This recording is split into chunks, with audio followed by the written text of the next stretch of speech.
Gregor pixka bat gehiago aurreratu zen. Burua lurrari txatxita, arrebaren begiradarekin topo egingote. Musikak hala unkitzen zuenerako animalia ote zen. Hainbeste irrikatutako elikagai ezezagunaren bidea, ura zezela iruditu zitzaion. Erabakita zeukan arrebaren ganaino iritsi, gonatik tira, eta hartan biolinarekin bere gelara joateko adieraztea. Hango inork ez baitzuen berak adinako estimatzen arribaren saioa. Ez zion bere gelatik joaten utziko, ez behintzat bera bizi zen artean. Behingoz probetzu aterako zion bere itxura beldurgarriari. Bere gelako ate guztietan egongo zen aldi berean, erasotzaileia ekiteko. Baina arreba bertan egotera behartu gabe, bere borondatez baizik.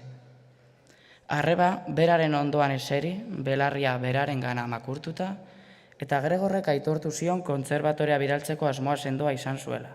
Eta aitzakia guzti entzungor eginez, denei kontatu izango ziela aurreko gabonetan, gabonak igaro ziren ala, zoritza arura gertatuko ez balitz. Azalpenaren ondoren, arreba unkiturik hasi zen negarrez. Gregor haren sorbaldara igo eta musu emango zion lepoan. Dendara joaten zenetik biluzik zeraman hartan. Samsa jauna, hotz egin zion erdiko maizterrak aitari. Beste hitzik gabe, atz erakuslea seinalatu astira aurrera zioan Gregor.